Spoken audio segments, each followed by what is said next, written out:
வந்து தேர்தல் நாள் 23 23/4/2026 காலையில் 9 மணிக்கு தான் போய் நம்ம ஜனநாயக கடமையை ஆட்டிட்டு வந்தாச்சு. இப்போ இவங்க போய் இவங்களுடைய ஓட்டுரிமையையும் பதிவு பண்ணிட்டு வந்தாங்க.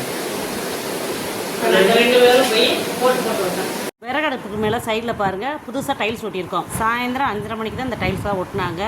நைட்டு 9 மணிக்கு நம்ம கூழ் காய்ச்ச ஆரம்பிச்சிட்டோம். இது என்ன கூழ்னு பார்த்தீங்கன்னா கம்பு சோளம் நமக்கு தேவையான அளவு எடுத்து 5 மணி நேரம் நம்ம தண்ணியில் ஊற வச்சுருந்தோம். அடுத்து நமக்கு தேவையான அளவு திணை அரிசி எடுத்து தண்ணியில் 5 மணி நேரம் ஊற வச்சுருந்தோம். அந்த அரிசியை போட்டு ஃபஸ்ட்டு நம்ம வேக வச்சுட்டு கம்பு சோளம் நம்ம தண்ணியில் ஊற வச்சுருந்தோம். அதை மிக்சி ஜாரில் போட்டு நைஸாக அரைக்காமல் குருணை பாத்தில் நம்ம அரைச்சி எடுத்துருக்கோம். இப்போ அரைச்ச அந்த கம்பு சோளத்தையும் நம்ம ஊற்றிக்கலாம். கூழ் காய்ச்சறோம் அப்படின்னாலே நைட்டே நம்ம இந்த மாதிரி காய்ச்சி வச்சுட்டு காலையில் மோர் ஊற்றி குடிக்கிறது தான் ரொம்ப டேஸ்ட்டாக சூப்பராக இருக்கும். அந்த மாதிரி தான் நம்ம நைட்டே நம்ம கூழ் காய்ச்சி வச்சுட்டு அந்த கூழுக்கு தேவையான அளவு கல்லுப்பு நம்ம போட்டு வச்சுருக்கோம். டைல்ஸு நம்ம சாயந்தரம் 5 மணிக்கு தான் ஒட்டினா டைல்ஸ் பார்க்குறதுக்கு ரொம்ப அழகாக இருக்குது பாருங்கள்.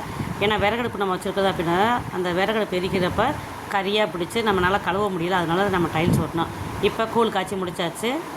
கூழ் காய்ச்சி முடிச்சுட்டு அடுப்பை அமர்த்திட்டு அந்த தீ வந்து வெளியே பக்கம் பரவாமல் இருக்கிறதுக்காக நம்ம செங்கலை வச்சு அந்த மூடி வச்சிட்டோம் பாருங்கள். இது மறுநாள் காலையில் கம்பங்கூழில் தயிர் ஊற்றி இப்போ நம்ம குடிக்க போகிறோம்.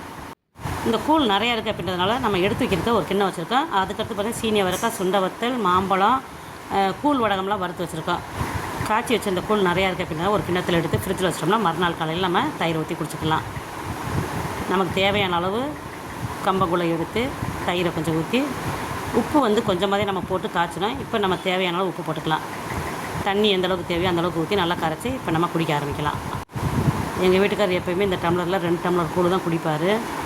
இன்றைக்கி கூழ் ரொம்ப நல்லா இருக்குது அப்படின்றதுனால இந்த டம்ளரில் 3 டம்ளர் கூழ் குடிச்சிருக்காரு.